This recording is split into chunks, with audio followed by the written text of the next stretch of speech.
السلام عليكم. رمضان مبارك سعيد للجميع. اليوم غتكون أول حصة إن شاء الله الرحمن الرحيم وغتكون sous forme de révision pour l'année dernière, l'examen qu'ils ont passé. Où on va commencer par la branche de l'économie. À titre d'information pour les élèves, il faut faire très attention. On vous donne des instructions, donc il faut les connaître par cœur. À titre d'exemple, on a le plein droit d'utiliser la machine à calculer scientifique non programmable. De même, il faut éviter d'utiliser le stylo rouge, par exemple. Et il faut souligner les réponses. Pour la copie, il doit être bien lisible ou une très bonne présentation. Donc, il y a les consignes qu'on doit connaître. On va commencer par le premier chapitre. C'est les suites numériques. Le chapitre, il y a les suites. Yalla, bismillah, on commence. L'année dernière, في الدورة العادية 2020, soit UN, la suite définie par U0 est égal à 0 et UN plus 1 est égal à 1 quart UN moins 9 sur 2. La première question, c'est de calculer U0 et U1. C'est une question de calcul. Pour trouver U0, il suffit de remplacer 1 par 0. Pour trouver U1, il suffit de remplacer 1 par 0. Ça nous donne 1 quart de U0 moins 9 sur 2. Donc, c'est 1 quart, je remplace U0 par sa valeur, c'est 0, moins 9 sur 2, ce qui nous donne moins 9 demi. De même, concernant U2, je remplace n par 1, c'est 1 quart U1, moins 9 sur 2. Ça nous donne 1 quart multiplié par moins 9 sur 2, le tout moins 9 sur 2. Pour les calculs, c'est moins 9 sur 8, moins, je vais rendre au même dénominateur, pour cela, je vais multiplier par 4. Ça vous fait 9 fois 4, 36 divisé par 8, ce qui nous donne moins 45 divisé par 8. Et j'encadre les résultats, bien sûr. Alors, montrons que UN est supérieur à moins 6. Pour cela, on doit utiliser ce qu'on appelle la démonstration par récurrence. On se base sur trois étapes qui sont fondamentaux. D'abord, l'initialisation, on doit vérifier que la propriété est vraie pour le premier terme, qui est U0. Après, on va supposer que UN est supérieur au nombre qu'ils ont donné, moins 6, et on va utiliser l'hypothèse de récurrence pour montrer que n plus 1 est supérieur à moins 6. Je m'explique. Donc, l'initialisation, je vais commencer par le premier terme. Pour n est égal, l'ensemble n commence par 0, je vais choisir n est égal à 0. On a U0 égale, U0 est égal à 0 par hypothèse, elle est supérieure vraiment à moins 6, ce qui prouve que la propriété est vraie. Pour la deuxième étape, je dis bien soit n appartenant à l'ensemble n. On suppose que un est supérieur à moins 6. Troisième étape, on doit montrer que un plus 1 est supérieur à moins 6. Pour cela, on a par hypothèse de récurrence. L'hypothèse de récurrence, qu'est-ce qu'on a? Donc, on a déjà UN est supérieur à moins 6. Je dois l'utiliser. Il y a deux méthodes. Mais quand UN une seule fois, on utilise l'encadrement. Il est quand UN plus 1 en fonction de UN, le numérateur et le dénominateur, faire le passage, qu'on dit la différence. C'est-à-dire que je vais calculer UN plus 1 moins 6. Pour un exemple, il est hyper simple. Je vais commencer par UN supérieur à moins 6, ce qui prouve que pour aboutir à cette écriture, on va multiplier par le nombre 1 sur 4. Le nombre 1 sur 4, c'est un nombre qui est positif. Il n'a pas d'influence sur le sens de l'inégalité. Et par conséquent, je peux multiplier par 1 sur 4 sans aucun problème. Bon, par conséquent, je peux dire que 1 quart de UN est supérieur à moins 3 sur 2. Pour aboutir à l'écriture UN plus 1, on est obligé de rajouter le nombre moins 9 sur 2. Pour cela, donc on va ajouter des deux côtés le nombre moins 9 sur 2, moins 9 sur 2, ce qui veut dire que UN plus 1 est supérieur à moins 2 sur 2 qui représente moins 6. Donc ce qu'il fallait démontrer, et par conséquent, on peut dire que d'où par ce qu'on appelle le principe de récurrence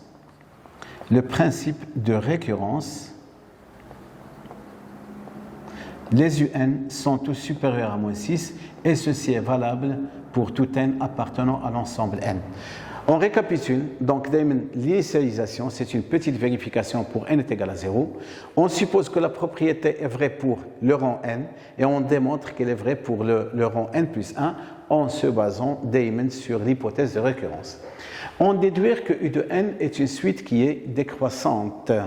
Alors, donc il y a une question avant. Donc la question d'avant, il y a dit, donc on a dans l'espace. Alors, montrons que, deuxièmement, petit a, que UN plus 1 moins U de n égale à quoi? Égale moins 3 sur 4 facteur de UN plus 6. Pour démontrer cette relation, il suffit de commencer par UN plus 1 moins UN et de remplacer U de n plus 1 par sa valeur. Je remplace U de n plus 1 par sa valeur. Ça nous donne 1 sur 4 UN moins 9 sur 2 ou moins U de n. Donc, ça se voit que cette écriture n'est rien d'autre que 1 sur 4 UN moins UN et puis moins 9 sur 2. Ce qui nous donne 1 quart moins 1, ça vous fait moins 3 sur 4 UN moins 9 sur 2. On est obligé de factoriser par le nombre moins 3 sur 4. Alors, ça vous fait U de n moins. Lorsqu'on factorise, on est obligé de diviser par le nombre auquel on a factorisé. Donc, on va diviser par moins 3 sur 4. C'est une question de calcul. Bon, l'espace est un petit peu serré. On est obligé. Alors, on est obligé d'effacer la partie. Alors, le moins mais le moins c'est plus, ça nous donne 9 sur 2 multiplié par 4 tiers, ce qui nous donne moins 3 demi, facteur de U de n. On aura une simplification par 3 et par 2. Il nous reste, alors, 2 tiers. Alors, donc, là, il vous reste 2 fois 3, ça vous fait 6. Ce qu'il fallait démontrer. Alors, on a démontré que UN plus 1 moins U de n égale à moins 3 demi, facteur de UN plus 6. On déduit que la suite est décroissante. Donc, on déduit que U de n est décroissante. On déduit que la suite U de n est décroissante. Alors, pour cela, il suffit d'étudier le signe. Plus précisément, on doit démontrer qu'elle est négative. On sait que U de n est supérieur à moins 6, ce qui prouve que U de n plus 6 est positif, d'une part. Et comme le nombre moins 3 sur 4 est négatif, alors je peux dire que moins 3 sur 4, facteur de U de n plus 6 est négatif. D'où, je vais remplacer cette valeur par UN plus 1 moins U de n est négatif. Donc, on peut en déduire que la suite U de n est une suite qui est décroissante. Du moment que la suite est décroissante et qu'elle est minorée, on vous demande de montrer qu'elle est convergente. Pour la question numéro 3, on va en déduire que la suite U de n est une suite qui est convergente. Donc, il y a une propriété qu'on doit connaître par cœur. Toute suite croissante majorée est convergente, toute suite décroissante minorée est convergente. Vu que U de n est une suite qui est, je commence par la monotonie, elle est décroissante et minorée par le nombre moins 6, alors je dis bien que la suite U de n est une suite qui est convergente. Ça veut dire que sa limite est finie. La deuxième partie de l'exercice, c'est pour déterminer la valeur de la limite. Pour cela, la question numéro 4, on pose, quatrièmement, on pose V de n est égal. Donc, on pose Vn égal à quoi? 1 tiers de Un plus 2. On vous demande de calculer V0. Donc, V0, je remplace n par 0. C'est le premier terme. C'est 1 tiers fois U0 plus 2. Il suffit de remplacer U0 par sa valeur, les hypothèses. C'est 1 tiers fois 0 plus 2 qui nous donne la valeur 2. Alors, il y a deux types de suites qu'on doit connaître. On doit connaître la suite qui est arithmétique et la suite qui est géométrique. Alors, pour la question qui vient juste après, montrer que, petit b, montrons que la suite V de n est une suite qui est géométrique. Géométrique de raison. De raison. La raison, c'est Q est égal à 1 sur 4. Pour cela, on va montrer que Vn plus 1 est égal à la raison multipliée par le terme V de n. On va commencer par V de n plus 1 et il suffit de remplacer V de n plus 1 par sa valeur. Donc lorsqu'on a l'indice n, elle a un lien avec un. Si je change n par n plus 1, automatiquement j'aurai 1 tiers un plus 1 plus 2.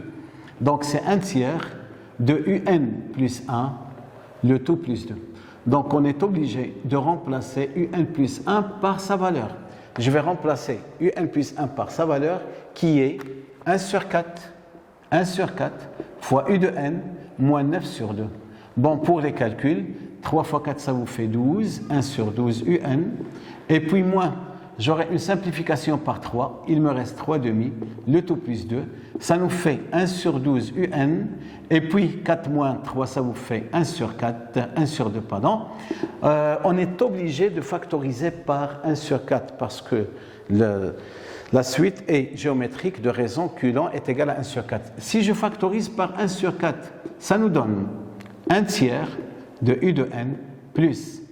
Lorsqu'on factorise, on est obligé de diviser. Ça nous donne 1 sur 4 facteur de 1 tiers un et puis plus 4 sur 2, ça vous fait 2. Cette écriture n'est rien d'autre que la valeur de v de n. D'où v de n plus 1 est égal à 1 sur 4 v de n. Et par conséquent, je peux en déduire que v de n est une suite qui est géométrique de raison Q est égal à 1 sur 4 et de premier terme.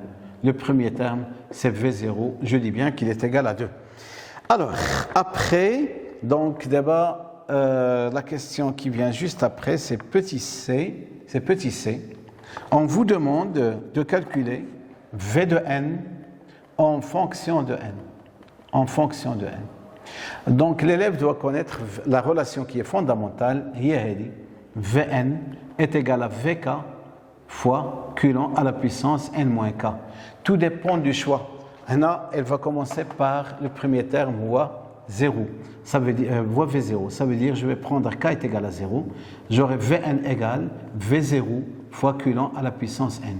Il suffit de remplacer chacune par sa valeur. V0 c'est 2 et la valeur de Q c'est 1 sur 4, le tout à la puissance n. Et je la laisse comme ça. Donc, elle dit la valeur de V de n en fonction de n. Alors, après, on vous demande, la question numéro 5, de déterminer une relation entre V de n et un pour pouvoir déterminer la valeur exacte de u de n en fonction de n. Pour cela, donc la question qui vient juste après, c'est la question cinquièmement, petit a. Vérifions que, donc c'est simple, vérifier que un est égal à 3 facteurs de v de n moins 2. Pour cela, un en fonction de v de n, je vais commencer par v de n en fonction de u de n. Alors, on sait que, ou là on a vn est égal à 1 tiers de un, alors plus 2. Donc, il vaut mieux de l'écrire de cette façon. 1 tiers de un plus 2 est égal à v de n, ce qui prouve que 1 tiers de un égale v de n moins 2. Ceci implique, pour avoir u de n, il suffit de multiplier par le nombre 3 et par conséquent, u de n est égal à 3 facteurs de v de n moins 2. Et j'encadre mon résultat. En déduire, donc tout est donné, donc il suffit de vérifier, en déduire que, à dire la question, en déduire que شنو عندنا هنا que UN égale 6 facteurs de quoi? De 1 quart à la puissance n moins 1. Alors, déjà, on a UN égale à 3 fois V de n moins 2. Avec la valeur de V de n déjà, on l'a déjà trouvé, c'est 2 facteurs de 1 quart à la puissance n. Avec V de n est égal 2 multiplié par 1 sur 4 à la puissance n. Ceci implique que U de n égale, il suffit de remplacer V de n par sa valeur. La valeur de V de n, c'est 2 facteurs de 1 sur 4 à la puissance n moins 2. Donc, je peux factoriser par le 2. 2 fois 3, ça vous fait 6. Ou là, c'est 1 sur 4 à la puissance n moins 1. Ce qu'il fallait démontrer. On a trouvé la valeur de UN en fonction de n. L'objectif de l'exercice, c'est pour trouver la valeur de la limite de la suite U de n. Donc la dernière question, c'est calculer la limite de U de n. Pour la limite de U de n, il suffit de voir le nombre 1 sur 4. Le nombre, on a 1 sur 4 est compris entre moins 1 et 1. Ce qui prouve que la limite de 1 sur 4 à la puissance n est égale à 0. S'il est égal à 0, implique, donc la question c'est cinquièmement petit c, implique que la limite de U de n est égale à 6 facteurs. Je remplace la limite de 1 sur 4 à la puissance n par 0, moins 1, ce qui nous donne 6 fois moins 1, ça vous fait moins 6. Et c'est logique, vu que la suite est décroissante ou minorée par moins 6, donc elle va atteindre cette valeur. Pas toujours, mais dans cet exercice, elle va atteindre la valeur. Donc c'était le premier exercice concernant la partie ديال les suites. في l'examen de l'année dernière, الدورة العادية, هذا l'exercice كان عليه 6 points. On a la période de confinement. Normalement, il représente 20%, 4 points, mais à la de l'année dernière. Alors, les 6 points. On va passer à l'exercice numéro 2. Concernant l'exercice 2, donc il s'agit de l'étude de la fonction. Qu'est-ce qu'on appelle la partie A? La partie A, c'est ce qu'on appelle une fonction auxiliaire d'El Moussaïda. Donc, la fonction, elle va nous aider pour déterminer le signe de la fonction à étudier qui est f. Pour la deuxième partie. On considère la fonction définie par g de x égale c'est x moins 1 plus ln de x. C'est-à-dire la fonction à étudier où le domaine c'est de g, c'est 0 jusqu'à plus l'infini. Premièrement, montrer que g' de x égale, donc on a 1, donc qui m'expose plus 1 sur x, et ceci est valable pour tout x appartenant à l'intervalle 0 plus l'infini. Alors, donc il suffit de connaître la dérivée des fonctions usuelles. Je sais très bien que la dérivée de ln de x, c'est 1 sur x, et la dérivée de ax plus b, c'est a. Pour cela, g' de x égale, c'est x moins 1 plus ln de x, le tout prime.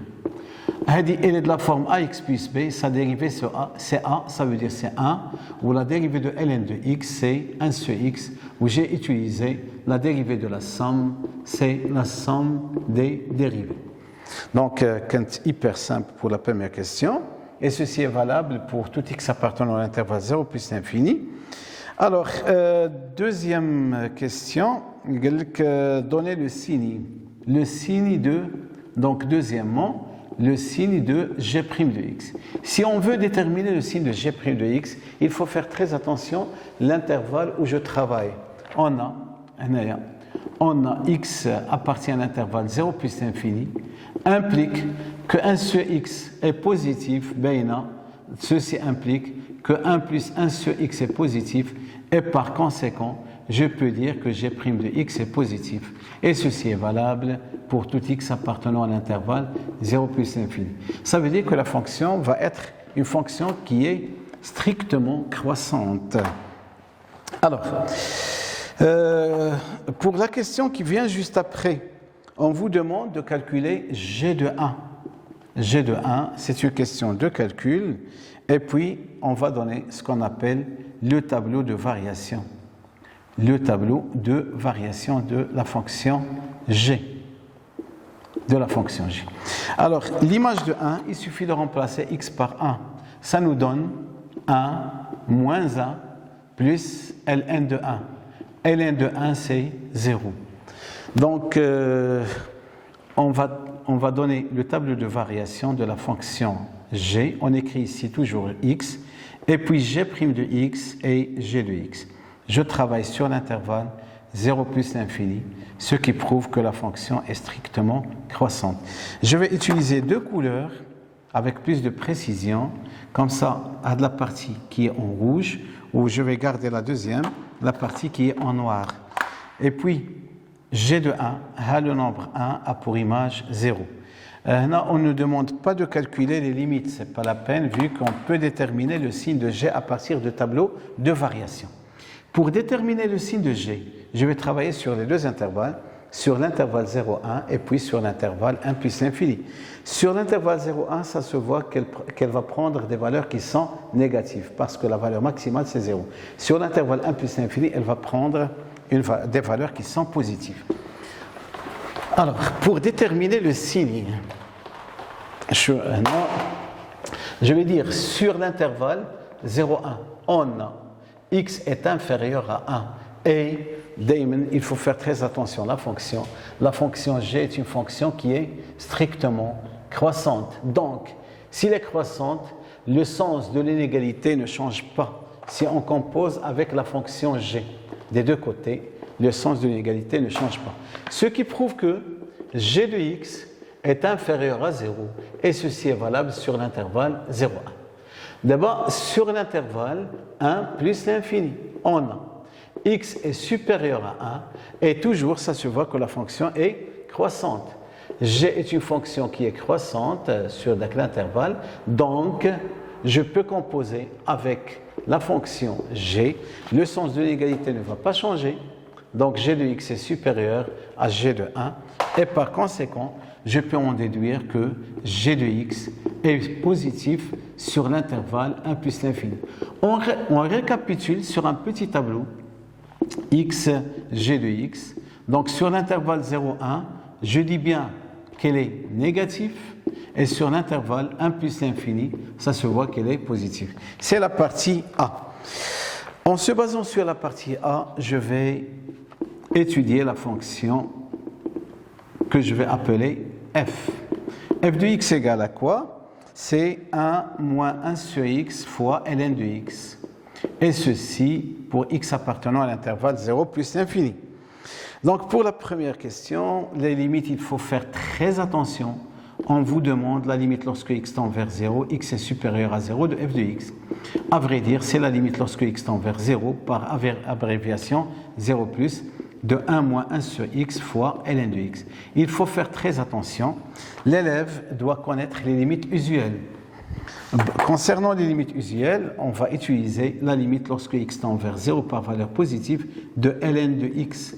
Donc ça nous donne moins l'infini. De même, la limite lorsque x tend vers 0 par valeur positive de 1 moins 1 sur x est égal. X tend vers 0 plus 1 sur x tend vers plus l'infini. Mais le signe moins, ça nous donne moins l'infini. Donc moins l'infini fois moins l'infini, ça nous donne plus l'infini. Alors, calculer la limite lorsque x tend vers 0 par valeur positive. Donc l'élève doit connaître les interprétations. Eh non, déjà, la limite lorsque x tend vers 0 par valeur positive égale à plus l'infini. Donc, la droite d'équation que je vais appeler t, d'équation x est égale à 0, il représente une asymptote. Est une asymptote, plus précisément, il faut les apprendre par cœur, c'est une asymptote qui est verticale. Alors, maintenant, la limite au voisinage de plus l'infini. Alors, donc concernant la limite lorsque x tend vers plus l'infini,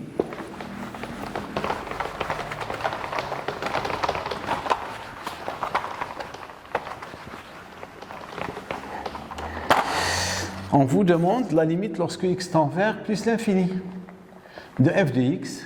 Il suffit de remplacer f de x par sa valeur. C'est la limite lorsque x tend vers plus l'infini. Notre fonction, c'est 1 moins 1 sur x fois ln de x. De la même manière, ça se voit que c'est plus l'infini fois 1, c'est plus l'infini, mais il faut donner une justification. C'est car la limite de 1 moins 1 sur x est égale, c'est 1, et de les limites usuelles qu'on doit connaître, la limite de ln de x au voisinage de plus l'infini, c'est plus l'infini. La réponse automatique est plus l'infini ou moins l'infini, vu qu'il vous demande de calculer ce qu'on appelle la limite de f de x sur x. La première condition est satisfaite et la limite de l'infini, c'est l'infini. Donc d'abord, je vais calculer la limite de f de x sur x. Donc pour un élève de terminale, il doit apprendre son cours par cœur. On est obligé d'écrire f de x de cette façon, fois ln de x. Au lieu d'écrire le tout sur x, il suffit de l'écrire de cette façon-là, parce qu'il s'agit bien d'une limite qui est usuelle. La limite lorsque x tend vers plus l'infini de ln de x sur x, le cours, c'est 0. Et puis, de la même manière, la limite de 1 moins 1 sur x déjà faite, ça nous donne 1. Donc 0 fois 1, ça nous donne 0. Pour l'interprétation, il faut les connaître, comme je dis, par cœur. La limite l'infini, c'est l'infini, et la limite l'infini de f de x sur x est égal à 0. Je dis bien que la courbe de f admet une branche parabolique. Une branche parabolique, plus précisément de direction l'axe des abscisses, ou plus précisément en plus l'infini, ou là au voisinage, je travaille au voisinage de plus l'infini. Ou d'ailleurs, la courbe a dit la branche parabolique de direction l'axe des abscisses au voisinage de plus l'infini. Donc la question qui vient juste après, c'est de calculer la dérivée de la fonction. On va utiliser la première partie de l'exercice. Concernant la dérivée de la fonction, je vais calculer g' de x. G' de x n'est rien d'autre que, il suffit de remplacer g de x par sa valeur. Donc ça nous donne 1 moins 1 sur x fois ln de x. Bon, les relations qui sont fondamentaux qu'on doit connaître, d'abord la dérivée de u fois v, c'est u'v plus uv'. C'est-à-dire la première, la dérivée de 1 sur x, c'est moins 1 sur x carré, la dérivée de ln formule. Donc ça nous donne 1 moins 1 sur x' fois ln de x plus 1 moins 1 sur x fois ln de x'. La dérivée de 1 c'est 0, la dérivée de 1 sur x c'est moins 1 sur x carré, avec le signe moins, c'est 1 sur x carré.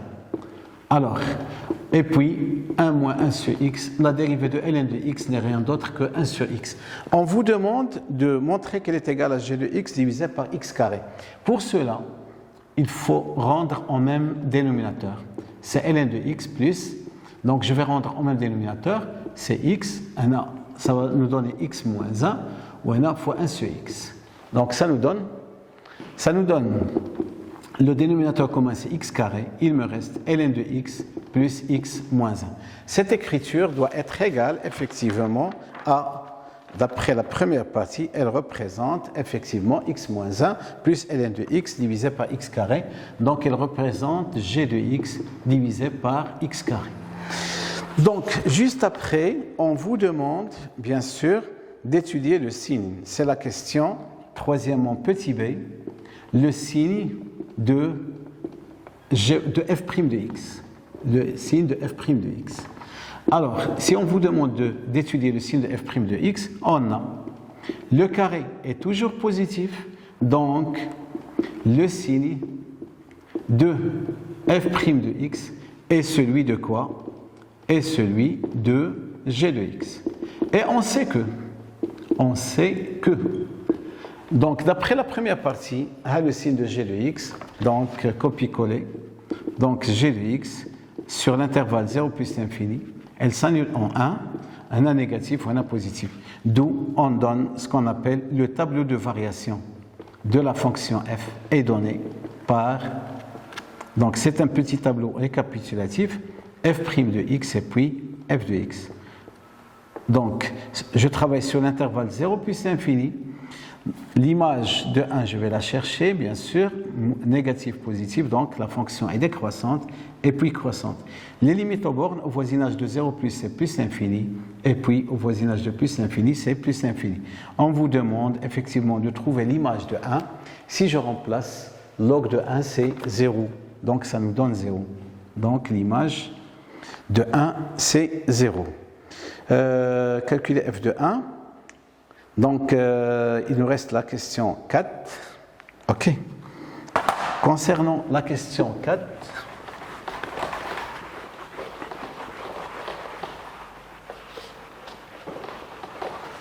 alors, pour la question numéro 4, dans la figure, donc on est obligé de faire une petite figure de la courbe. Donc déjà quand c'est donné, mais qui est mouchkil, on a la droite d'équation y est égale à 1. Ouais, la droite d'équation y est égale à 1. La courbe représentative, donc on a l'image de 1, c'est 0, à la courbe représentative de la fonction, où on a une branche parabolique de direction l'axe des abscisses, qui a deux points d'intersection, qui est les alentours, à peu près de 4, les alentours, je dis bien, et puis on a 1 ou on a 1. Donc, il y a la courbe représentative, dont le repère orthonormé, c'est OIJ. Alors, dans la figure, C de f représente la représentation de la fonction f et d et la droite d'équation y est égale à la droite que je vais prendre en rouge, c'est la droite d'équation y est égale à x moins 1. Il passe par le point de coordonnées 0 moins 1 et le point de coordonnées 1, 0. Donc, la droite concernée, c'est la droite que j'ai appelée D, d'équation y est égale à x moins 1. Et la droite d'équation, résoudre graphiquement sur l'intervalle 0 plus l'infini. On va résoudre graphiquement, en se basant sur la courbe représentative. L'inéquation, graphiquement, sur l'intervalle 0 plus l'infini, l'inéquation qu'ils ont donnée, il y a f de x inférieur à x moins 1. Donc, f de x est inférieur à x moins 1. À la fonction f, à la droite, y est égal à x moins 1. La courbe, ça se voit de f, doit être au-dessous de la droite. La partie sur laquelle la courbe est au-dessous de la droite, donc la partie la courbe est au-dessous de la droite, c'est-à-dire c'est sur l'intervalle.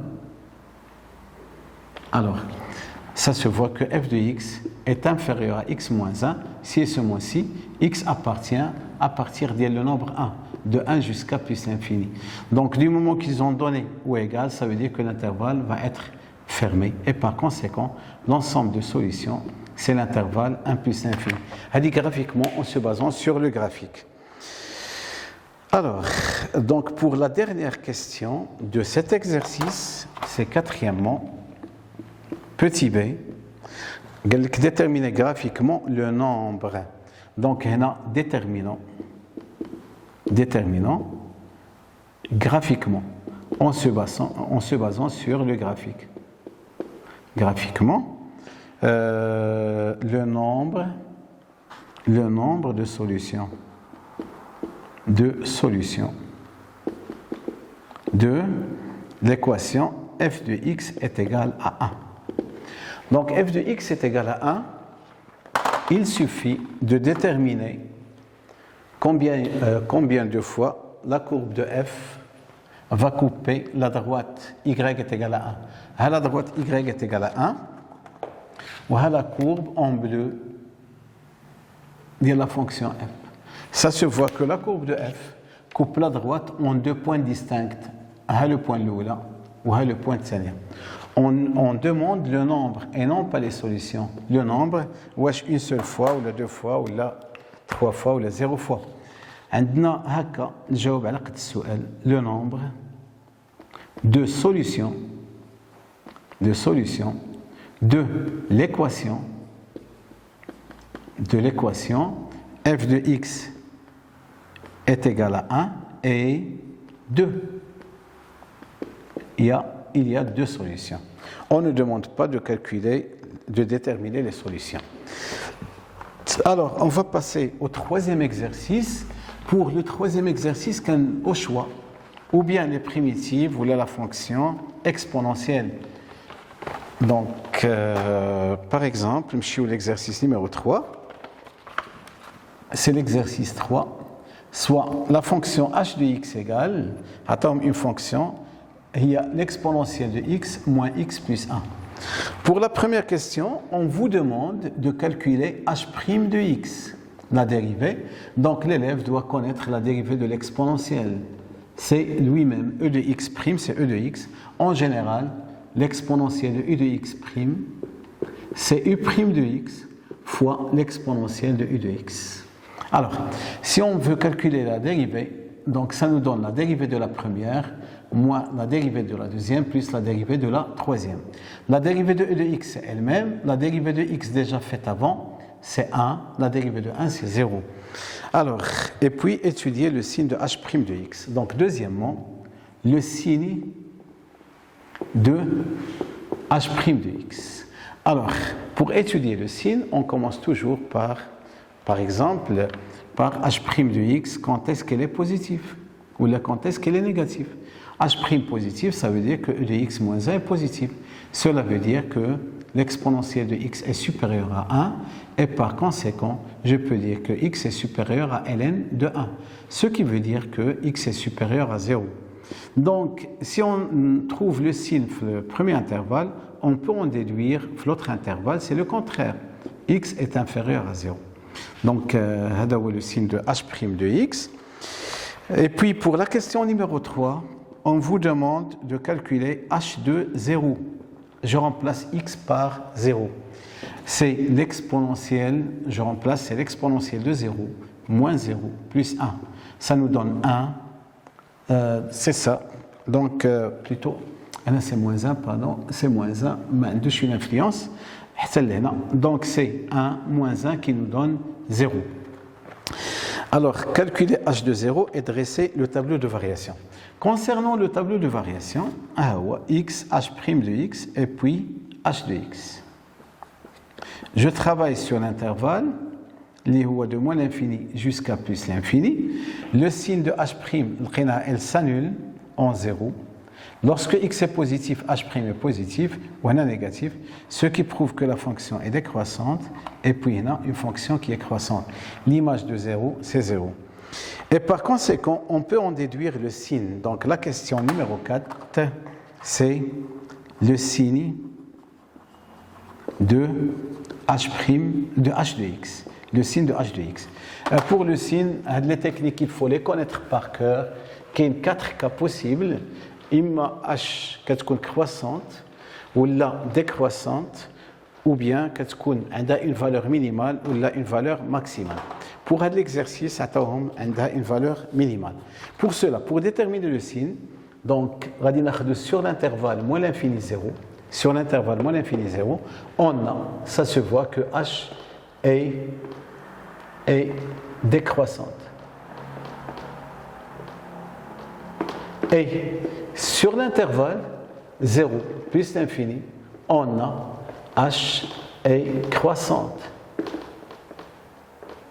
Donc, il est décroissante ou croissante, ça veut dire que h admet une valeur minimale. En x0 égale à 0, qui est h de 0 lié à 0.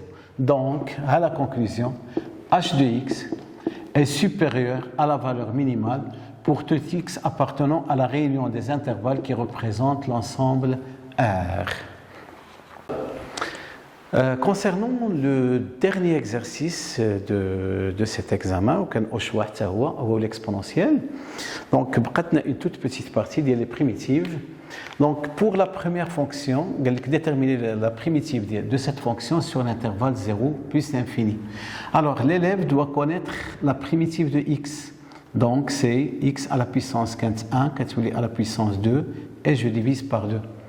On cherche à obtenir une fonction, la dérivée d'elle, c'est 1 sur 2 la racine de x. Je sais très bien que la racine de x', c'est 1 sur 2 fois la racine de x. Donc la primitive de 1 sur 2 la racine de x n'est rien d'autre que la racine de x ou plus une constante c. C'est-à-dire la primitive de petit f sur l'intervalle 0 plus l'infini.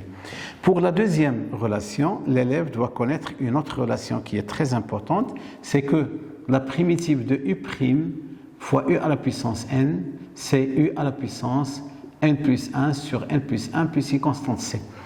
Pour cela, je vais laisser le 2, et puis 1 sur x, il représente la dérivée de ln de x, et je vais écrire ln de x à la puissance 1, pour qu'elle soit de la forme u' fois u à la puissance n. Donc, sa primitive, que je vais appeler par exemple grand f de x, n'est rien d'autre que, je garde le 2, u' fois u à la puissance 1, c'est u à la puissance 2 sur 2. La primitive de 2x, c'est 2, x à la puissance 1 plus 1, c'est 2, le tout divisé par 2, plus une constante. Bon, donc ça nous donne ln de x au carré plus x carré plus une constante c. Et là, je travaille sur l'intervalle 0 plus l'infini. C'est pour cette raison qu'on a pris ln de la valeur absolue de x, c'est ln de x. Pour le troisième exemple, c'est la même formule, la primitive de u' fois u à la puissance n, c'est un plus 1 divisé par n plus 1. Pour cela, le nombre de x, il représente la dérivée de dénominateur. Ça veut dire que je peux le remplacer par x carré plus 1 prime, divisé par x carré plus 1 à la puissance 3, que je peux écrire x carré plus 1 à la puissance maintenant moins 3 fois x carré plus 1 prime. Donc sa primitive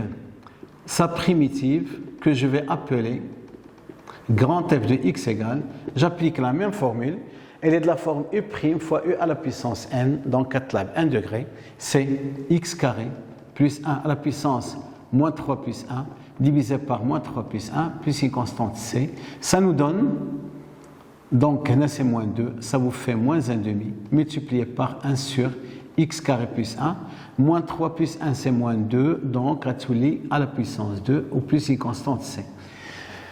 Pour la dernière fonction, c'est le même principe, je peux écrire f de x de cette façon-là, c'est moins 1 sur x fois 1 sur ln de x au carré, ça nous donne moins, ln de x n'est rien, la dérivée de ln de x c'est 1 sur x, et par conséquent, 1 sur x, je peux la remplacer par ln de x' fois ln de x à la puissance moins 2. Sa primitive, grand f de x égale, c'est moins u' fois u à la puissance n, c'est u à la puissance moins 2 plus 1, divisé par moins 2 plus 1 plus une constante c. Donc moins 1, le moins 1, ça se simplifie. ln de x à la puissance moins 1, ça représente 1 sur ln de x plus une constante c. C'est la même chose, je travaille sur l'intervalle 0 plus l'infini. À vrai dire, il accepte la valeur absolue. Maintenant, à la valeur absolue, on peut l'enlever vu qu'on travaille sur l'intervalle 0 plus l'infini. C'était l'examen de l'année dernière ديال الدورة العادية 2020 في ذاك الدور ديال كوفيد 19. Donc, درنا له la correction de A jusqu'à Z, c'est les deux choix, les deux exercices. Je vous remercie وإنشاءالله في la séance prochaine على ما تبان المذكرة الوزارية اللي غتنظم امتحانات البكالوريا. À la prochaine, Inch'Allah.